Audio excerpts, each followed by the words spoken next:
तो कैसे आप सब लोग? आई होप कि आप सब बढ़िया होंगे। So I welcome you all on the elemental series of class 10 chemistry. और आज हम करने वाले अपने अगले नए बेहतरीन शानदार से चैप्टर की शुरुआत, जिसका नाम है कार्बन एंड इट्स कंपाउंड। बहुत ही अच्छा सा चैप्टर, बहुत ही इंपॉर्टेंट चैप्टर। ठीक है, ये चैप्टर वो चैप्टर है ना जो बेस है किसका सर? Organic chemistry. ये नाम आप तब सुने होंगे, मतलब आपके जो बड़े भाई लोग हैं, ट्वेल्थ में है, ट्वेल्थ के बाद कभी बोलते सुनेंगे सर ऑर्गेनिक केमिस्ट्री बहुत हार्ड है। वो इसलिए हार्ड लगता है बहुत लोगों को क्योंकि उनका बेस तैयार नहीं होता।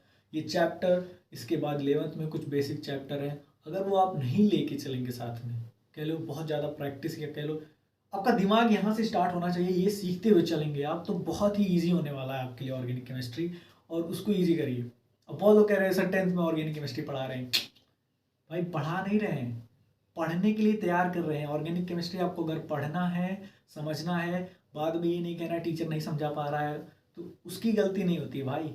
वो ये समझ के पढ़ाता है कि आप पढ़ के आए होंगे क्लास 10th में, क्लास 11th में, तो आपको समझा पाएगा, नहीं तो इसलिए मैं यहाँ पर हूँ और आपको समझाऊंगा कार्बोनेट्स कंपाउंड बहुत ही आराम तरीके से, बहुत ही आसान तरीके से। ठीक है, मैं पढ़ाऊंगा, आपको पढ़ना है और क्या करना है, कॉपी और पेन निकाल लें, नोट्स बनाना स्टार्ट करें, क्योंकि बेस्ट मेमोराइजिंग पावर लिखने से आती है। आज का थीम यार सिर्फ कार्बन है, मतलब इस कंपाउंड के ऊपर बात करेंगे, इसके आगे हम चलते रहेंगे। ठीक है, ऐसा नहीं आज लास्ट और फर्स्ट एंड लास्ट लेक्चर, ऐसा कुछ सीन नहीं है। आज हम सिर्फ कार्बन के बारे में बात करें, आज हमारा थीम कार्बन है। यार कार्बन एक नॉन मेटल है, ठीक है, इतना तो पता ही है, इट्स अ नॉन मेटल। हर एक चीज बात करेंगे, ये एक नॉन मेटल है। ठीक है, मेटल, ये एक लैटिन वर्ड से डिराइव है। वो लैटिन वर्ड पता है क्या? कार्बो। इसका मतलब होता है कोयला। कोयला सुने? हाँ, वही जो ठंडी अभी गई है, बहुत लोग कोयला ताप रहे थे, कौड़ा ताप रहे थे, जो भी आपकी भाषा में बोलते हैं, हमारे यहाँ तो यही बोलते हैं। ठीक है, तो ठंडी महीना बहुत मजा आता है, कोयला। ठीक है, अब क्यों बोलते हैं भैया मतलब कार्बो से ये डिफाइन हुआ, तो इसका सेंस ऐसा मतलब बोलते हैं, इसमें लिखा हुआ है किताब में, तो मैं बता देता हूँ। क्या देखो यार, जो कोयला होता है ना, उसका जो 90% कॉन्स्टिट्यूएंट होता है वो कार्बन होता है। मेन कॉन्स्टिट्यूएंट ऑफ कोयला इज कार्बन। तो यहाँ से ऐसा सीन है कि कार्बो मतलब कोयला, और उसी से हमने बना दिया कार्बन। हमने क्या, इंसान है, कुछ भी बना दिया। कार्बन यार हमारी जो एटमॉस्फेयर कह लो, हमारे अर्थ क्रस्ट में कह लो, बहुत ही कम मात्रा में पाया जाता है, बहुत ही ज़्यादा कम। ठीक है, अब कम मात्रा में पाया जाता है, मतलब अगर ऐसे से बताऊं तो ये जो है ना कार्बन 0.02% पाया जाता है in the form of minerals. Mineral जानते हैं? नहीं सर, मिनरल्स यार कोल, पेट्रोलियम वगैरह वगैरह। स्पेलिंग गलत हो सकती है, नहीं नहीं नहीं, सही करना है। कोल, पेट्रोलियम, और भी है कुछ, यही सब 0.02% पाया जाता है in the form of coal, petroleum. और एटमॉस्फेयर की बात करूं तो 0.03% in the form of, in the form नहीं, कह लो in the form of CO2। CO2 gas पूरा, ये एटमॉस्फेयर में प्रेजेंट, इन एटमॉस्फेयर। दिख रहा है? दिखना चाहिए, नहीं दिखेगा तो सीखेंगे कैसे। कार्बन नॉन मेटल है, लैटिन वर्ड से डिफाइन है कार्बो, जिसका मतलब कोयला होता है, और ये 0.02% मतलब पाया जाता है अर्थ क्रस्ट में, कह लो in the form of mineral. और एटमॉस्फेयर की बात करें तो 0.03% कार्बन डाइऑक्साइड गैस के फॉर्म। अब यार इतना कम होने के बावजूद भी जो कार्बन है वो बहुत ही ज़्यादा इंपॉर्टेंट रोल प्ले करता है हमारी लाइफ में। अब आपके दिमाग में सर क्या ही करता होगा कार्बन, है ना, हम तो कोयला खाते नहीं हैं। तो आपके लिए मैं बता दूं कि हमारी पूरी शरीर ही कार्बन कंपाउंड से मिलकर बनी हुई है, जिसको हम ऑर्गेनिक कंपाउंड बोलते हैं। Everything in this universe, living thing, plant, animal जो है वो कार्बन बेस्ड कंपाउंड से मिलकर ही बने हैं, जिनको हम बोलते हैं, जिनको हम क्या बोलते हैं सर? कार्बन बेस्ड कंपाउंड को क्या बोलते हैं? Organic compound. ऑर्गेनिक कंपाउंड बहुत मतलब जो भी, और इसके बाद जितने भी चीज़ें हम लोग अपनी डेली लाइफ में यूज करते हैं यार, कुछ भी कह लो, जैसे मैं बताऊं तो जैसे हो गया पल्सेस, टी, कुछ भी ले लो, चौक, ब्लैक बोर्ड, मोबाइल, सब हर जगह कहीं ना कहीं कार्बन कंपाउंड प्रेजेंट है। मोबाइल में होगा कि नहीं, होगा, ठीक है। बहुत सारी चीज़ें हमारे डेली लाइफ में जो हम यूज करते हैं, पल्सेस, टी वगैरह, सब में हमें क्या देखने को मिलता है, कार्बन कंपाउंड। अब आपके दिमाग में है सर ये कार्बन कंपाउंड प्रेजेंट तो है, पर कैसे मान लें। मतलब अब देखो यार, इसका एक सिंपल सा ट्रिक कह लो या एक्सपेरिमेंट कह लो। आपको कैसे पता चलेगा कि जो फॉलोइंग सब्सटेंस हमारे पास है उसके अंदर कार्बन प्रेजेंट है, यही तो जानना चाह रहे हैं ना। जी सर। तो करना क्या है यार, आपको कुछ नहीं करना है, आपको बस एक मतलब वो कंपाउंड लेना है और उसको आग लगा देनी है। कंपाउंड लीजिए, आग लगा दीजिए भाई, माचिस से मत लगाइए, बढ़िया से आग लगाइए, उसको जलना चाहिए। जलने के बाद उसके बाद जो उसका धुआं निकल रहा होगा, उसके सामने आप लाइए लाइम वाटर, चूना, पानी और चूना मिला दीजिए, CaO और वाटर। याद है आपको रिएक्शन CaOH का होल ट्वाइस, चैप्टर 1। सर कहाँ का हिस्ट्री पढ़ा रहे हैं अच्छा इधर आ जाओ, लाइम वाटर बस ध्यान रखो। लाइम वाटर जो है, अब उस धुएं के सामने अगर आप लाएंगे तो लाइम वाटर क्या हो जाएगा, मिल्की हो जाएगा। मिल्की मतलब दूध जैसा, दूध पीते हैं कि नहीं आप लोग, हाँ हॉर्लिक्स डाल के, है ना तो जब लेके आएंगे तो मिल्की हो जाएगा। इससे मतलब क्या था sir, lime water turns milky तभी होता है जब वो जो धुआं था अगर वो कार्बन डाइऑक्साइड हो। अब सीन क्या था यार, सिंपल सी बात है कि वो जो हमने मान लीजिए ये रहा हमारा वो सब्सटेंस, ठीक है, हमने लगाई आग, हमने लगाई आग, आग कुछ अच्छा नहीं लग रहा है, कोई बात नहीं, हमने आग लगाई, इसमें से निकले धुआं, ये धुआं निकला। अब धुआं के पास हमने ले आया लाइम वाटर, ये है लाइम वाटर। अगर ये कार्बन, इसके अंदर कार्बन प्रेजेंट था, तो जैसे हम जलाएंगे इसके अंदर से कार्बन निकलेगा। कार्बन निकलने के बाद एटमॉस्फेयर में जो ऑक्सीजन प्रेजेंट है उससे रिएक्ट करके कार्बन डाइऑक्साइड बना लेगा। और अगर कार्बन डाइऑक्साइड लाइम वाटर के पास जाता है तो वो उसको मिल्की बना देता है। दैट्स वाई एक्सपेरिमेंट ऐसे काम करता है। तो अगर आपको कहीं उत्सुकता हो कि इसमें कार्बन डाइऑक्साइड प्रेजेंट है, सॉरी कार्बन कंपाउंड प्रेजेंट है कि नहीं, तो आपको क्या करना है, उसको जला दे यार। हर चीज़ को जलाने मत लगना, पता चले नोट ही जला रहे हैं। सर मोबाइल जला के देखते हैं इसमें से निकलेगा कि नहीं, है ना। इसके चक्कर में पता चला है कि पिताजी ने लाठी उठा ली, तो ठीक है, पढ़ने के लिए दिए मोबाइल, कुछ लोग तो इंस्टाग्राम चलाते हैं सर सच्चाई क्यों बोल रहे हैं, अरे चलिए ठीक है, निकल जाता है। तो कार्बन का जो थोड़ा बहुत हमने पढ़ा, ठीक है, आगे चलें। अभी हम कार्बन की प्रॉपर्टी के बारे में बात करते हैं। इसमें तो कुछ इन्फॉर्मेशन कह लो, ये थोड़ा सा इंट्रोडक्शन था, अब तक का इंट्रोडक्शन हो गया, अब अंदर चलते हैं। तो देखो यार, जो कार्बन है ना वो नॉन मेटल, इतना पता चला, हाँ सर। अब इसकी कार्बन जो है वो हमेशा एक कोवेलेंट बॉन्ड ही बनाता है। कोवेलेंट बॉन्ड सुना है, अब देखिए इसीलिए मैं कह रहा था पिछला लेक्चर देख के आइए, ऑलवेज फॉर्म्स कोवेलेंट बॉन्ड। अब इसकी कंडीशन क्या है यार, ये हमेशा कोवेलेंट बॉन्ड ही क्यों बनाता है। एक अगर मैं आप पिछला लेक्चर पढ़ के आए हैं तो सिंपली मैं बोल दूंगा कि भैया कार्बन क्या है, एक नॉन मेटल है। मैंने क्या कहा, ये एक नॉन मेटल है, और हमने बताया कि नॉन मेटल से रिएक्ट करता है तो कोवेलेंट बॉन्ड बनाता है।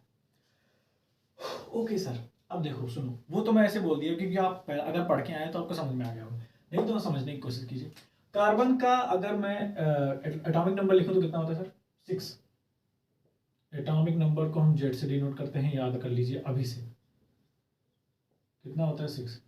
अगर इलेक्ट्रॉनिक कन्फिग्रेशन लिखो तो इलेक्ट्रॉनिक कन्फिग्रेशन कितना होगा सर, 2 4 सही से लिख दें, सही से देखिए, आउटरमोस्ट शेल में 4 इलेक्ट्रॉन है। अब मैंने आपको एक लाइन बोली थी, याद है कि नहीं, every things in this universe wants to be stable. हर कोई स्टेबल होना चाहता है, सबके लिए स्टेबिलिटी का मतलब अलग अलग है, पर सब लोग स्टेबल होना ही चाहते हैं। तो इस यूनिवर्स में एक कार्बन भी हमारा आता है भैया, उसको भी क्या होना है, स्टेबल होना है, ठीक है। और किसी महापुरुष ने बताया था, वो कोई भी थे मुझसे पता नहीं है, उन्होंने कहा था कि एक एलिमेंट को स्टेबल होने के लिए उसके आउटर मोस्ट सेल में 8 इलेक्ट्रॉन होना चाहिए, उसका ऑक्टेट कंप्लीट होना चाहिए, है ना सर? बिल्कुल। यहाँ पर इसके पास 4 ही है, इसका मतलब मैं ये कह सकता हूँ कि कार्बन स्टेबल नहीं है। अब वो स्टेबिलिटी करने के लिए क्या करेगा? अब इसको स्टेबल होने के लिए 4 इलेक्ट्रॉन चाहिए, या तो वो 4 इलेक्ट्रॉन कहीं से पा जाए, या तो वो ये जो 4 इलेक्ट्रॉन है वो निकाल दे, तो इसका डुप्लेट आ जाएगा। डुप्लेट आपको याद है? डुप्लेट पहले सेल में अगर 2 ही इलेक्ट्रॉन हो जाएं तो 2 से ज़्यादा हो नहीं पाते हैं, तो 2 होने के, अगर 2 है वही सबसे ज़्यादा इलेक्ट्रॉन है, ठीक है, तो 2 हो जाते हैं तो स्टेबल माना जाता है। जैसे हमारा हीलियम है, हीलियम इनर्ट गैस है, तो उसमें 2 डुप्लेट कंप्लीट है उसका, ठीक है, बाकी का ऑक्टेट होता है। तो यहाँ पर अगर ये 4 इलेक्ट्रॉन निकाल देता है तो इसका डुप्लेट कंप्लीट हो जाएगा। अब देखिए होता क्या है, जो कार्बन होता है बहुत स्मॉल साइज का होता है, वेरी स्मॉल साइज। एक एक चीज़ें ध्यान से सुनिए भैया, थोड़ा सा कन्फ्यूजन और बात फंस जाएगी। तो मैंने कहा कार्बन जो है बहुत स्मॉल साइज का होता है। स्मॉल साइज मतलब ये देखो, कार्बन एटम और ये रहा न्यूक्लियस, ये न्यूक्लियस है कार्बन, यहाँ पर है हमारे इलेक्ट्रॉन, 1 2 3 4, 4 इलेक्ट्रॉन है। अब क्या होगा भैया कि ये कह रहे हैं कि 4 इलेक्ट्रॉन निकाल दो, डुप्लेट कंप्लीट कर लो। इसका साइज छोटा होने के नाते जो हमारा न्यूक्लियस है ना और इलेक्ट्रॉन है, साइज छोटा है, तो न्यूक्लियस और इलेक्ट्रॉन के बीच में दूरी बहुत कम है, दूरी बहुत कम है, तो ये बहुत ज़्यादा स्ट्रांगली बॉन्डेड होंगे न्यूक्लियस इलेक्ट्रॉन के साथ। पॉजिटिव नेगेटिव का है सीन, ठीक है, electrostatic force of attraction repulsion लग रहा है यहाँ पर। अब चूंकि साइज छोटा है तो ये दोनों पास है, तो बहुत ज़्यादा अट्रैक्शन में है, स्ट्रॉन्गेस्ट बॉन्ड बना हुआ है, ठीक है। अब बना हुआ है तो ईजिली तो ये नहीं निकाल सकते ना भैया, बहुत एनर्जी देनी पड़ेगी, तो वो पॉसिबल नहीं। तो पहला सीन क्या कि जो कह रहे थे कि 4 इलेक्ट्रॉन या तो निकाल दो तो डुप्लेट कंप्लीट हो जाएगा, तो वो तो फेल हो गया, वो नहीं हो पाएगा। दूसरा क्या सर, वो कह रहे हैं कि 4 इलेक्ट्रॉन कहीं से पा जाओ, और इतना अमीर कौन बैठा है जो 4 इलेक्ट्रॉन इसे दे देगा? है कोई? हेंस इसके पास बस एक ही बचता है, क्या सर? हमें क्या करना है? शेयरिंग करना है। और जब शेयरिंग ऑफ इलेक्ट्रॉन होता है तो कोवलेंट बॉन्ड बनता है ना सर? बिल्कुल सर। अब अपने ही जैसे किसी के साथ ये बॉन्ड बनाएगा, जाएंगे शेयरिंग करेंगे, शेयरिंग करने की वजह से इनका कोवलेंट बॉन्ड बनता है। अब देखो यार, एक चीज याद रखिएगा, भले कोवलेंट बॉन्ड बनता है but very strong covalent bond, और इसका सिंपल सा है क्या sir? Because small size, due to small size, because due to लिख दो, नहीं सही लगेगा, due to small size. Small size होने की वजह से कोवलेंट बॉन्ड जो बनता है वो बहुत ज़्यादा स्ट्रांग होता है। यार सिंपल सी बात है, जब स्मॉल साइज होता है ना तो इलेक्ट्रॉन न्यूक्लियस के ज़्यादा करीब होते हैं, तो न्यूक्लियस के ज़्यादा करीब है तो यार समझ जाओ स्ट्रॉन्गलेस बॉन्ड है, मतलब ये न्यूक्लियस करीब है, यहाँ पर एक और एटम ले आऊँ मैं, एक और एटम आ गया जिसके साथ वो बॉन्ड बना रहा है। अब इसका न्यूक्लियस भी तो इसको अट्रैक्ट कर देगा ना, तो जितना छोटा साइज होगा वो उतनी दूर तक न्यूक्लियस उसका अपना अट्रैक्शन दिखा पाएगा। तो ऐसा सीन होता है यहाँ पर कि बहुत ही स्ट्रॉन्ग कोवलेंट बॉन्ड बनता है ना, समझ में आया? और मैंने इससे आपको ये समझ में आना चाहिए कि जो हमारा कार्बन है वो एक टेट्रावैलेंट है। टेट्रावैलेंट क्या होता है सर? ऐसा एलिमेंट जिसकी वैलेंसी 4 हो। वैलेंसी कैसे निकालते हैं आइए देखते हैं। वैलेंसी, वैलेंसी मतलब कि कितने इलेक्ट्रॉन रिक्वायर्ड हैं उसके द्वारा to complete its octet. Electron required to complete its octet. अब यहां पर 4 ही चाहिए, क्योंकि इसको 8 करना है, तो 8 में से 4 घटाएंगे तो अभी 4 इसको इलेक्ट्रॉन चाहिए, तो इसकी वैलेंसी 4 होती है, hence it is a tetravalent, tetravalent element, species जो भी बोलो। धीरे धीरे प्रॉपर्टी आप समझने की कोशिश कीजिए। पहले मैंने कहा carbon always form covalent bond, carbon is tetravalent, इसकी वैलेंसी 4 होती है। आगे चले, सब कुछ ध्यान से लिखिए, आराम आराम से चलेंगे, कोई दिक्कत नहीं है। मिटा दो, चलिए नेक्स्ट। नेक्स्ट क्या है सर? कार्बन के बारे में ही पढ़ रहे हैं, कार्बन को नहीं मिटा सकते हैं। अगला देखिए, थोड़ा सा मिट गया यार, चलो कोई नहीं। अगली बात ये है सर कि कार्बन के पास एक प्रॉपर्टी होती है, एक have an amazing property, have an amazing property of self combination.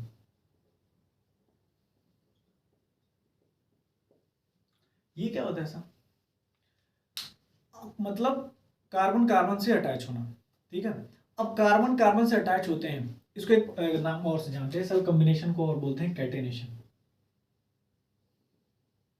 आप सोच रहे हैं कि सर कार्बन कार्बन अटैच होता है, तो ये तो बहुत सारे एलिमेंट एक दूसरे से अटैच, Cl2 बन गया मॉलिक्यूल्स गैस फॉर्म में, तो यार वो गैस हैं जो मॉलिक्यूल फॉर्म में एग्जिस्ट करते हैं। बट आपका संदेह सही है कि बहुत सारे एलिमेंट एक दूसरे से रिएक्ट मतलब का खुद से कंबाइन करते हैं, ठीक है।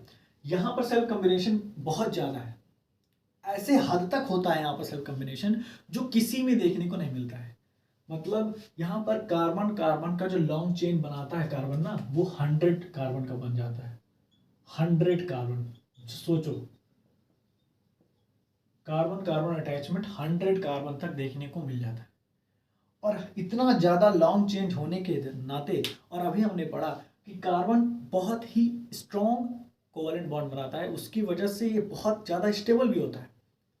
जो कि यार सोचो, खुद सोचो, बहुत ज़्यादा लंबा चेन है, कहते हैं बॉन्ड लेंथ ज़्यादा तो स्टेबिलिटी कम। बट यहाँ पर क्या कह रहे हैं, लॉन्ग चेंज है, बट एक्सेप्शनली क्या होता है, क्योंकि स्ट्रॉन्गेस्ट वीक कोवलेंट बॉन्ड यहाँ पर देखने को मिलता है, क्योंकि ड्यू टू स्मॉल साइज और स्ट्रॉन्ग कोवलेंट बॉन्ड के चलते एक्सेप्शनली स्टेबल रहते हैं ये लॉन्ग चेन कार्बन जो बनता है, कार्बन कंपाउंड। कार्बन कार्बन से सेल्फ कॉम्बिनेशन का मतलब क्या था कि कार्बन कार्बन से अटैच हो रहा है, तो यहाँ पर कार्बन कार्बन से अटैच करते करते बहुत लंबी चेन बना लेता है, और वो ऑर्गेनिक कंपाउंड बहुत ज़्यादा यूजफुल होते हैं, हमारे डेली लाइफ में बहुत जगह यूज होते हैं, ठीक है। उसका यूज ज़्यादातर दिया नहीं था, बट ऐसे ही समझिए। आपको बस इतना याद रखना है कि कार्बन की जो कैटेनेशन पावर है वो सबसे ज़्यादा है, हद से ज़्यादा है, ऐसे एक्सटिंक्ट तक हद से ज़्यादा है, ऐसे हद तक है जो अभी तक कोई भी एलिमेंट नहीं दिखा पाया। थोड़ा सा दिखाता है, दैट इज सिलिकन। सिलिकन है हमारा, सिलिकन जानते हैं ना, ये भी एक एलिमेंट है, ये भी सेल्फ कॉम्बिनेशन दिखाता है, बट इसकी हद बहुत कम है, इसकी हद बहुत कम है, 8 to 9 एटम, बस इतना होता है। ये 100, ये 8 to 9, ठीक है। अब यहाँ पर 8 to 9 मान लो, चलो कर भी लिए, 10 तक 10 कर लिए, बट यहाँ सीन क्या होता है, ये स्टेबल नहीं होते। यहाँ तो ये क्या होता है, stable long chain carbon stable, but यहाँ पर अनस्टेबल। इसका सीन सिंपल सी बात है यार, मैंने कहा ना, यहाँ पर तो स्ट्रॉन्गेस्ट कोवलेंट बॉन्ड है, बट यहाँ पर ऐसा सीन नहीं होता। वहाँ पर साइज छोटे होने के बाद स्ट्रॉन्गेस्ट हो जाता है, बट यहाँ पर साइज सिलिकन की बड़ी होती है। सिलिकन की साइज बड़ी होने के नाते जो कोवलेंट बॉन्ड ये फॉर्म करता है वो स्ट्रॉन्ग नहीं रहता है, वीक बॉन्ड होता है, दैट्स वाई अनस्टेबल। इसके जो लॉन्ग चेन बनाता है ये सिलिकन 8 से 9 एटम का, वो स्टेबल नहीं होता है ड्यू टू वीक बॉन्ड, ठीक, समझ में आया? आगे चलें, अगली प्रॉपर्टी, आगे चलते हैं। अब हम कार्बन के अकरेंस की बात करते हैं। अकरेंस तो बहुत आसान है, देखो कार्बन का अकरेंस की बात करूं तो कार्बन फ्री स्टेट में पाया जाता है, ठीक है। वो दोनों स्टेट फ्री स्टेट में पाया जाता है अपने फिजिकल फॉर्म में, इतना तो पता ही होगा। फ्री स्टेट में पहला पाया जाता है वो क्या है सर, दो है, अभी एक और निकल गया है, but graphite, diamond and buckminster fullerenes, ये इसका फ्री स्टेट है, फ्री स्टेट। अब इसको एक और नाम से जानते हैं, ये मैंने फ्री स्टेट बोल दिया ना कि कार्बन का अकरेंस जो होता है, ये मैंने अकरेंस की बात की, ये मैंने अकरेंस की बात की है। तो कार्बन ग्रेफाइट, डायमंड और बकमिंस्टर फुलरेंस, इसका नाम पूरा लिख देता हूँ, बकमिंस्टर फुलरेंस पाते हैं। इन तीनों को कार्बन के एलोट्रॉप्स बोलते हैं। क्या बोलते हैं, एलोट्रॉप्स।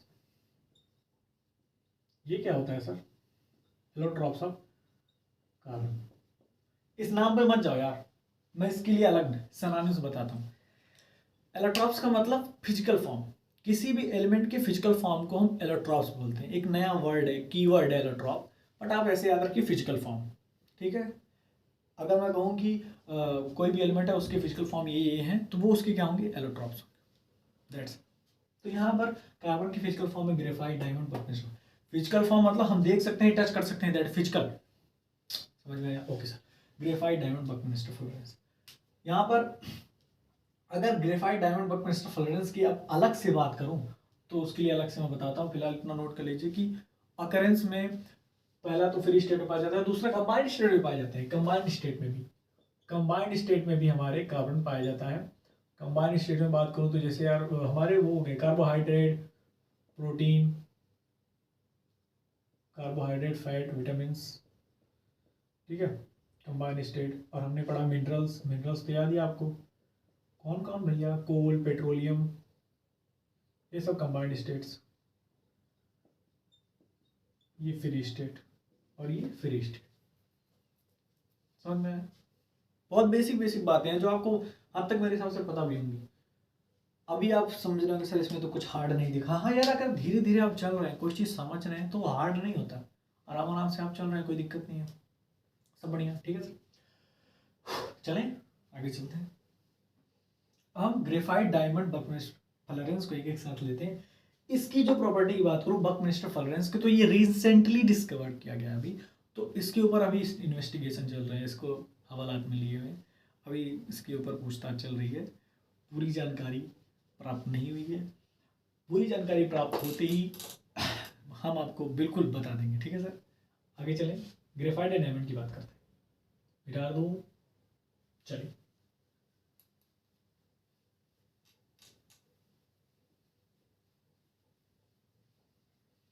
तो यार मैंने क्या कहा, ग्रेफाइट एंड डायमंड। ग्रेफाइट की बात करें, ग्रेफाइट एंड डायमंड यार एक दूसरे के अपोजिट है। Graphite, diamond. Graphite made up of carbon, made up of carbon. Same भैया, कार्बन का फिजिकल फॉर्म है तो सीन तो सेम ही रहेगा, made up of carbon. Soft and slippery in touch. यहां पर हार्डेस्ट, सॉरी बच्चे की लोगी जान क्या सर, हार्डेस्ट नोन सबस्टेंस, अब तक का अर्थ पे सबसे हार्डेस्ट सबस्टेंस डायमंड ही है भैया। Soft, hardest. धीरे धीरे आपके सवाल में उठेगी। कंडक्ट इलेक्ट्रिसिटी, कंडक्ट इलेक्ट्रिसिटी, और ये do not conduct electricity, do not conduct electricity. धीरे धीरे सवाल उठ रहा होगा मन में, दैट्स वाई सर। क्या उठ रहा होगा दिमाग में सर? यही ना कि यार दोनों ही चीजें एक ही चीज से मिलकर बनी हुई है, what is carbon and carbon, but एक दूसरे के अपोजिट है। ये सॉफ्ट है, ये हार्ड है। ये इलेक्ट्रिसिटी कंडक्ट कर रहा है, ये नहीं कर रहा है।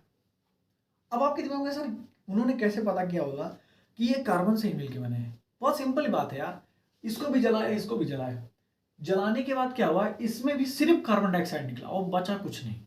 इसमें भी वही सीन हुआ। तो हमें तो यही पता चला ना भाई कि इसमें ये भी कार्बन से मिलके बना था, ये भी कार्बन से मिलके बना था।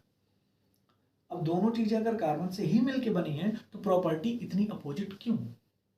उसका मेन कारण था स्ट्रक्चर। स्ट्रक्चर इज डिफरेंट, दोनों का स्ट्रक्चर डिफरेंट। क्या सर? अगर ग्रेफाइट की बात करूं तो यहां पर one carbon is attach to 3 carbon atom. यहां पर 1 carbon attach to 4 carbon atom. Hexagonal ring बनाते हैं ये लोग, इसका स्ट्रक्चर है। यहां पर टेट्राहेड्रॉन बनता है। सर ठीक है, आपने कहा ठीक है, एक कार्बन से यहां पर 3 अटैच होते हैं, 3 कार्बन एटम, यहां 1 से 4 अटैच होते हैं, तो इससे ये प्रॉपर्टी डिफरेंट कैसे हो गई? थोड़ा सा समझिए बस, फोकस इधर। अबे इधर देखो। तो यहां पर देखो, 1 कार्बन से 4, कार्बन की वैलेंसी 4, तो चारों अटैच हो गए, और चारों अटैच होने के बाद कार्बन की एक भी वैलेंसी फ्री नहीं है, यानी कोई भी फ्री इलेक्ट्रॉन नहीं। और जब फ्री इलेक्ट्रॉन ही नहीं है भैया, तो इलेक्ट्रिसिटी कौन कंडक्ट करेगा, है कि नहीं? पहली बात समझ में आई। यहाँ पर सीन क्या है, एक वैलेंसी फ्री है तो एक इलेक्ट्रॉन फ्री है, तो इलेक्ट्रिसिटी कंडक्ट होगी, आराम से होगी, क्योंकि इलेक्ट्रिसिटी कंडक्ट कौन कराता है, इलेक्ट्रॉन। इलेक्ट्रॉन है ना यहाँ पर, हाँ सर फ्री पर। 4 वैलेंसी 3 कंप्लीट हुई, एक बचा ना, तो एक फ्री होता है। और उसी की वजह से ये चारों कंप्लीटली पैक्ड होने की वजह से, और अभी मैंने कहा कि कार्बन बहुत ही स्ट्रॉन्ग कोवलेंट बॉन्ड बनाता है due to its small size. ये चीज यहाँ भी लागू लागू होंगी। ये तो कार्बन विदेश के नहीं है, विदेश के भी हो तो वो भी क्या, मतलब दूसरे प्लानिट के तो है नहीं, पता नहीं वहाँ क्या सीन चल रहा है। यहाँ भी वही कार्बन है, और चूंकि कार्बन यही है तो इसका मतलब कि ये भी स्मॉल साइज के होंगे। इनके द्वारा भी जो कोवलेंट बॉन्ड बनाया गया होगा वो भी बहुत स्ट्रांग होगा, जिसकी वजह से इसका स्ट्रक्चर ऐसे होने की वजह से ये रिजिड हो जाता है और बहुत ज़्यादा हार्डेस्ट हो जाता है। पर यहाँ पर वैलेंसी फ्री होने की वजह से ये एक दूसरे के समझ लो ऐसे स्लिप कर जाते हैं, और स्लिप करने की वजह से इसका सॉफ्ट और स्लिपरी इन टच हो जाता है, और वो एक वैलेंसी फ्री होने की वजह से ही इलेक्ट्रिसिटी कंडक्ट कर रहा होता है हमारा ये ग्रेफाइट। अब इसके बहुत सारे यूज है भाई। डायमंड तो जानते ही हैं, ठीक है। डायमंड अब मैं इसे यूज बता दे रहा हूँ, लिखता नहीं हूँ। डायमंड की यूज बहुत ज़्यादा है, जैसे देखो डायमंड तो आपने ज्वेलरी में यूज कर ली। अब डायमंड भी 2 प्रकार के होते हैं भाई, डायमंड 2 प्रकार के होते हैं। सिंपल सी बात है, एक आर्टिफिशियल, एक हमारे पास नेचुरल। अब एक बात बताऊं, जो आर्टिफिशियल डायमंड है ना, उसको हम कैसे बनता है, कार्बन को हाई टेम्परेचर और प्रेशर के बीच में किसी तरीके से क्रिएट करते हैं तो सिंथेटिक डायमंड बनता है। सिंथेटिक डायमंड जो होता है ना, वो कह लो कि उससे कम मूल्यवान होता है नेचुरल से, बट देखने में दोनों एकदम इनडिस्टिंग्यूबल होते हैं, मतलब आप पहचान नहीं पाएंगे कौन असली है कौन नकली। ठीक है, आपके दिमाग में आता है सब। मैं खुद सोचता था भाई, जब मुझे पता चला कि यार डायमंड का यूज होता है ग्लास को कट करने में, तो इसका मतलब जो जो ग्लास की दुकान पे काम करते होंगे उनके पास डायमंड होता होगा, तो फिर वो दुकान पे काम क्यों कर रहे हैं? उनको डायमंड बेच के अमीर हो जाना चाहिए, है ना? मेरे दिमाग में ये आता था, पता नहीं आपके दिमाग में आता है कि नहीं, आप मेरे को बताना हो।